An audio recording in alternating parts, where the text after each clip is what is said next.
ովքեր են այդ դժողները եւ ուր էին այսօր։ Չգիտեմ։ Գործով կան։ Տեսեք, նախաքննության փուլում 4 ամս ցուցմունք է տվել, խայտաբղեց իրականության հետ անհասկանալի չհամեմատվող եւ իրար հետ չբռնող sense ասեմ բազմլեզվով։ Ինչպես։ Ովքեր են ժեխերն են նիկոլական, որոնք որ 18 թվականին ողջևորվել են, որ կարող են ցուցմունք տալ։ Ասեք մեկը կա որ ցուցմունք է տալի, որ Դավիթ իր զենք կար եւ մեքենայից կախված կրակում էր մարդկանց վրա։ Այսինքն կրկին կինո էր նկարագրում, որտեղ կա մի քանի 100 մարդ եւ մի քանի 100 ոստիկան։ Եվ 5 ոստիկան, ովքեր որ այդտեղ են եղել, ասում են նման բան չի եղել եւ առասարակ ոչ մի հակաիրավական բան չի արել։ Այդ մարդիկ եկել են դատարանում, արդեն տվել են քիչ թե շատ նորմալ ցուցմունք, այսինքն փրկում էին իրենց սուտը եւ ասել են որ Դավիթը ոչինչ չի արել։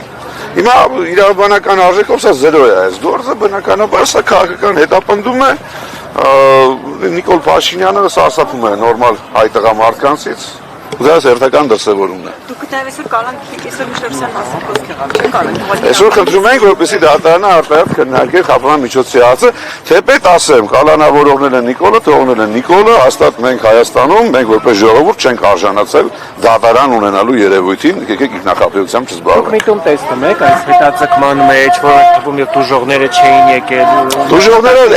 Դուժողները նիստին չէին գալի առաջացանում։ Այսինքն դուժողների վերաբերյալ ոչ մի բան չկա, ինչ դուժող մեր մեջ ասած։ Պարտադիր չէ, չէին ես գալու։ Ոչ, պարտադիր չի։ Միտում դե հիմա ինչ ասեմ, չեմ կարծում որ դատախազը հատուկ աշխատանքից ազատվել է, որ այսօր հետաձգվի։ Պարոն Բան չասեմ, էլի։ ասում եք քաղաքական ինչ նկատում եք, ինչից հետո նա հայտնվեց իշխանության։ Ամենասկզբից էլ եղել է 18 թվականից էլ եղել է որպես ժողովրդի կողմից ընտրված ՀԿ-ի տեխնացու, հետո իր դաշինքով ընտրված տեխնացու։ Չմոռանանք որ Դավիթ Համբարձումյանը առաջինն է, որ ընտրություններով Նիկոլին հաղթեց Հայաստանում եւ դա իրեն չի ներվում իհարկե։ Հիմա դե վարչապետի միասնական տեխնացու է խորհրդարանական ընդդիմությունից, բնականա դա չի ների։ Բաթորի իր հաշվում ունի, բա ոնց կների։